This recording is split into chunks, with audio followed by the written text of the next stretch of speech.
It's hard to go back to those days. Hell started 2 months after another hell ended. I suffered from depressions for months. I was the little bullied kid at school. I didn't talk to anyone.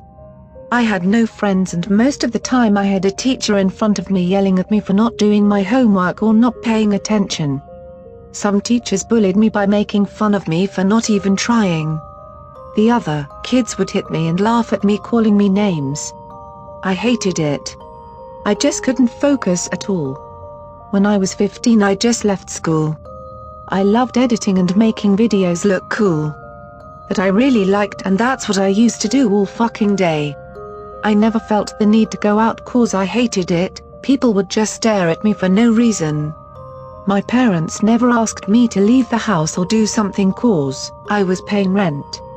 It was a bit difficult cause they wanted me to go to the university and study something big, like for doctor or some shit like that.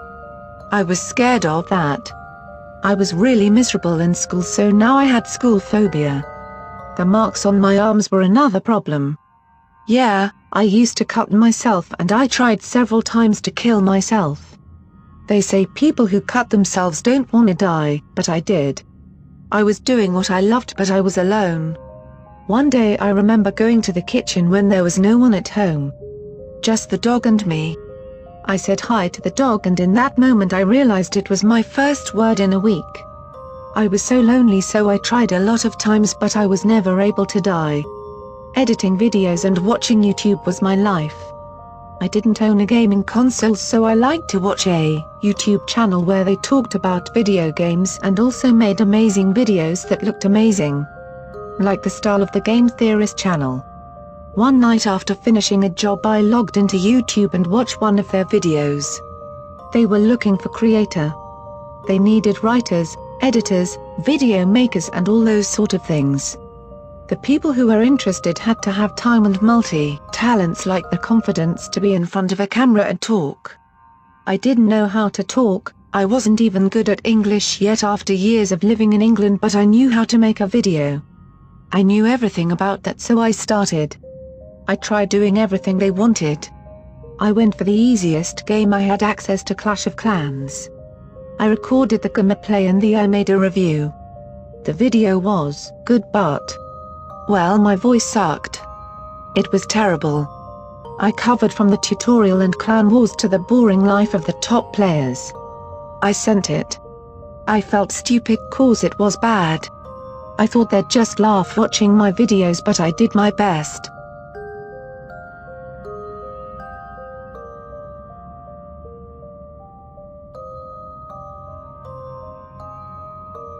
A week later I got an email.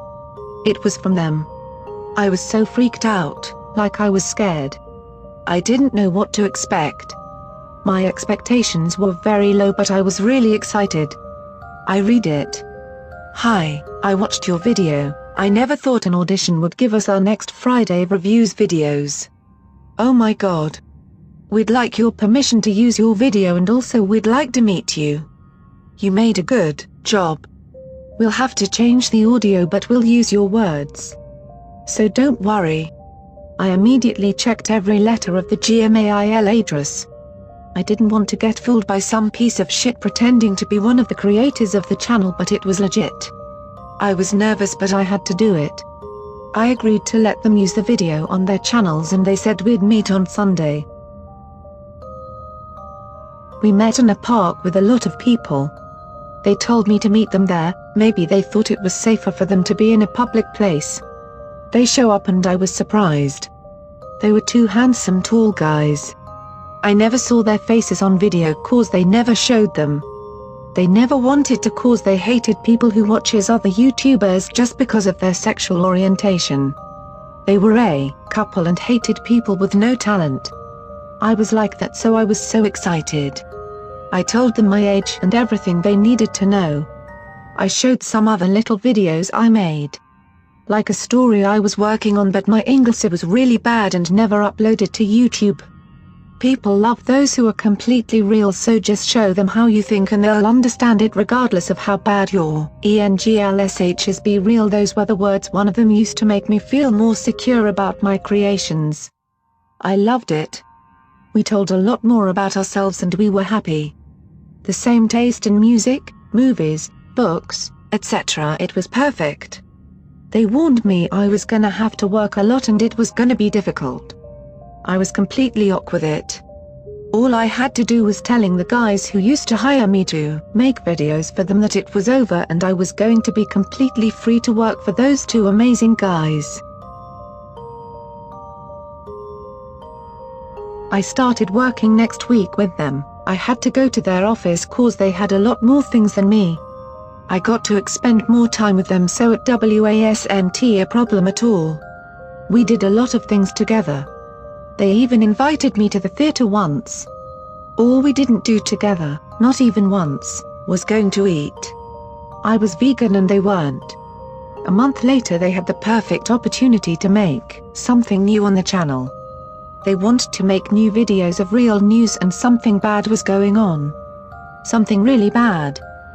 One day I get to their office and the first thing I noticed was how worried they were.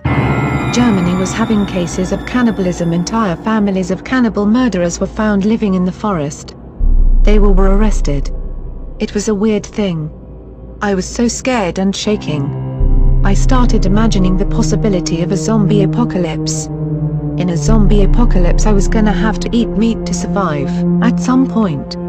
If I didn't find vegetables or cans of beans it was gonna be bad. In days like that being vegan is helpful cause you're healthy and can run faster, but it's more difficult to find food, not just vegan food, food in general.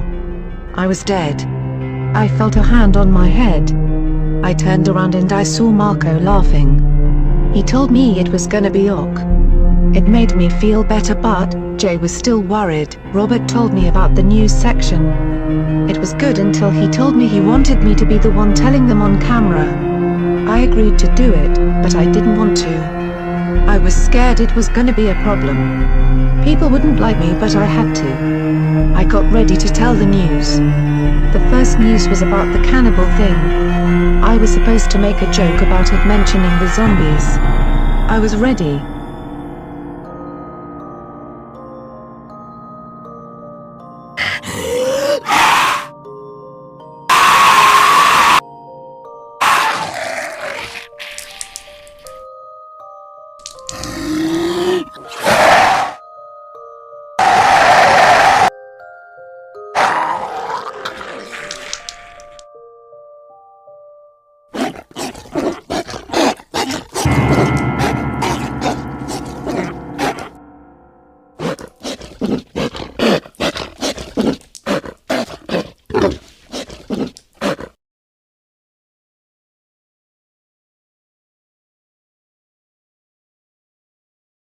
Something jumped on me. I screamed. I didn't know what to do. One of the guys tried to take the person off of me, but he was strong. I was in shock. I didn't know what to do. I didn't know if it was a joke or a prank. Did they want to make prank videos? What the fuck? Robert was screaming. Run. Run. Ha, he was being murdered. I froze. It was Marco was killing Robert. No, I didn't want that to happen. Why? No. I ran away. I tried asking for help, but there was no one on the street. I ran home. I didn't have my cell phone. I had to call the police. Robert. Marco. Why?